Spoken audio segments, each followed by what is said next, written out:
Assalamualaikum warahmatullahi wabarakatuh. A'udzu billahi minasyaitonir rajim. Bismillahirrahmanirrahim. Alhamdulillahi rabbil alamin. Wassalatu wassalamu ala rasulillahil karim Sayyidina wa maulana Muhammadin wa ala alihi wa sahbihi ajma'in. Amma ba'du. Para pemirsa channel HMP yang dirahmati Allah, para shaimin, shaimat yang dimuliakan Allah Subhanahu wa taala. Mudah-mudahan Allah Subhanahu wa taala sampai pada kajian kali ini kita diberikan pemahaman tentang puasa. Dan sudah banyak hal kita kaji bagaimana sebenarnya puasa itu. Pada kesempatan kali ini kita akan kaji bagaimana puasa seluruh badan kita.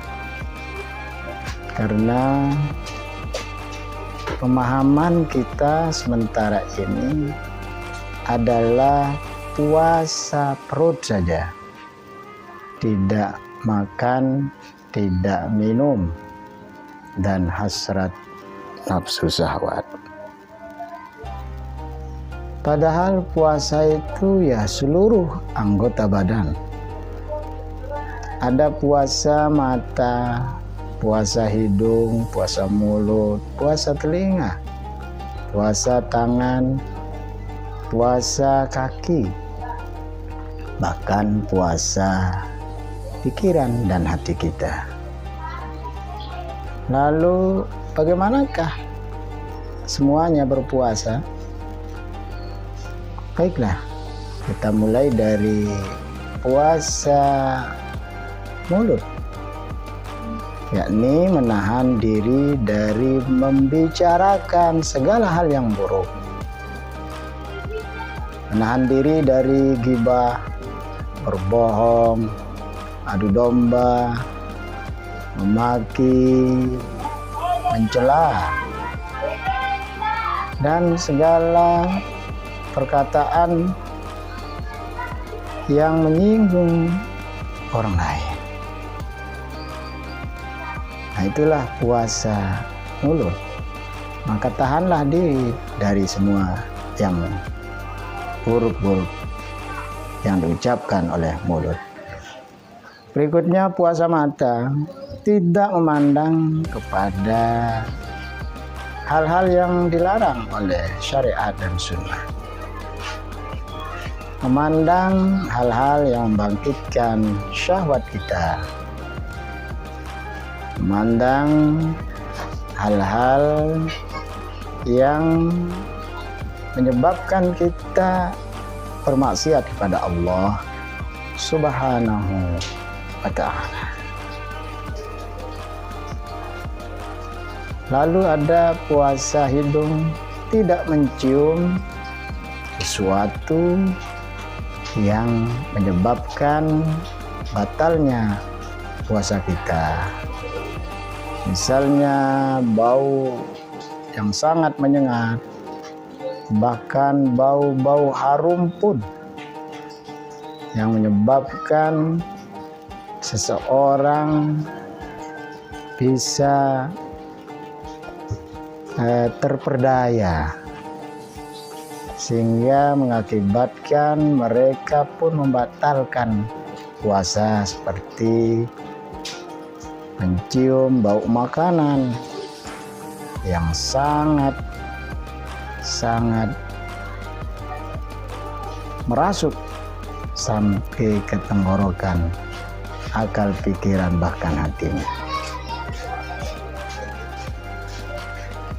Dan mencium segala hal yang dilarang oleh syariat. Ada juga puasa telinga, yakni tidak mendengar hal-hal yang buruk, mendengarkan gibahan orang, mendengarkan ejekan orang, mendengarkan kebohongan orang, apalagi sampai sengaja mengintip pembicaraan yang tidak semestinya didengar. Ini juga hal-hal yang bisa membatalkan ibadah puasa kita. Berikutnya, tangan harus juga berpuasa, yakni tidak memegang suatu yang bukan haknya, tidak memegang atau mengambil milik orang lain, tidak memukul seseorang tanpa alasan yang dibenarkan, bahkan memukul makhluk seperti binatang, hewan, tumbuh-tumbuhan, dan lain sebagainya. Apalagi sampai menzalimi orang lain dengan tangan kita. Juga ada puasa kaki, yakni menahan kaki ini melangkah ke tempat-tempat yang buruk, ke tempat-tempat maksiat, ke tempat-tempat yang sia-sia. Apalagi kita lebih memilih melangkah ke tempat-tempat maksiat ketimbang ke tempat-tempat ibadah, apalagi ke tempat-tempat majelis taklim. Berat rasanya kaki ini untuk melangkah ke majelis-majelis ilmu. Demikian juga mempuasakan akal kita, tidak berpikiran yang positif, tidak berpikiran yang negatif. Tapi sebaliknya, kita harus berpikiran positif terhadap apapun yang terjadi, karena semuanya dalam takdir Allah SWT. Semua dalam kebijaksanaan Allah SWT. Hanya saja bagaimana kita bersikap terhadap situasi dan kondisi. Tatkala kita dapat nikmat, kita bersyukur. Tatkala ada musibah, ujian, fitnah, kita bersabar. Yang terakhir, mempuasakan hati, yakni pertama dari penyakit-penyakit hati seperti sombong, iri, dengki,